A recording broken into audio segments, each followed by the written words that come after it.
For more, let's talk to Woody Brock, president of Strategic Economic Decisions. He joins us on deck here at the SGX. Woody, great to see you. You're out with a new book, which we'll get to in just a second. But I mean, your thinking on these elections are, look, you're looking way beyond it. The elections are over. Regardless of who wins, the problems will stay the same for the economy and for the country. It's really 2016 we should be looking at. That's one way to put it. I think you can view this current election and this indecision about Romney as a kind of protest vote. Yeah. Romney has never convinced anyone who he is, what he believes in. Santorum has very strange views, many of which are ridiculous. And it doesn't really matter. People's equal 32. 32 is a way of saying almost, I don't care. They're fed up because Washington is broken. Washington is not working.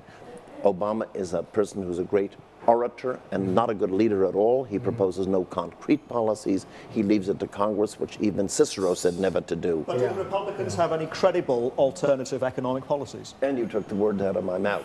They have very, very little to offer. They could, because then again, the point of American Gridlock, this book, is to say there are answers to all our big problems, including bankruptcy from entitlements, which everyone is terrified by. No one trusts that they can retire anymore, which is a huge change, as Oprah Winfrey pointed out. It sounds like the problems are now bigger than politics. The jobless problem remains terrible. Yeah. The problems are now bigger than what any political party can take on. Is this what you're saying? It doesn't matter. The point is, what you have to do to break gridlock for Washington to work again, in my opinion, is arrive at solutions that transcend the left-right divide. So in other words, they're win-win solutions, so what are not the solutions? lose-lose. What are the solutions It depends for on this? the problem. For example, if you look Start at with the this deficit.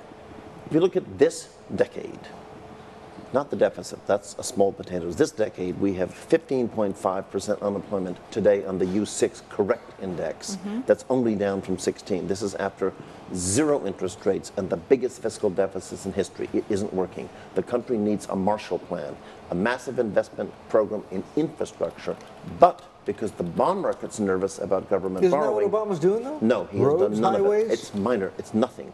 We need $1 trillion a year. We need electric grids. We need all kinds of things. The fundamental problem in the West about this subject is the word deficit has no meaning. There are only good deficits and bad. I want the country to borrow a lot more, but only invest in certified money-winning projects like the interstate highway system, the Louisiana Purchase, the internet, the Erie Canal. The bond markets love you when you borrow and invest in projects that more than pay back. This is way beyond Keynes. No, Keynes would have said it doesn't matter how you borrow and spend. I'm saying what matters is the quality and nature of spending. You build roads to somewhere, not negative productivity roads to nowhere. And in the last 10 years, we have been doing nothing but borrowing from the kids to keep people at their current jobs. It creates no new jobs. The kids have all the debt. I want the money that is borrowed to be invested in high productivity, high payoff projects. The bond market says we love you. Any CEO knows that is not debt. That's investment. That's an investment in the future. And my country hasn't put a new roof on its house in 50 years, and nor has Britain. So you're saying run it like a business instead of a government? Absolutely. This is a perfect opportunity to fix our thing. And the last thing we need are more McMansions. So you need less private sector borrowing and debt and much more government investment. This is common sense 101. Kenneth Arrow, the Nobel Prize winner, wrote a book on this 35 years ago, making this point clear, and absolutely nobody pays attention.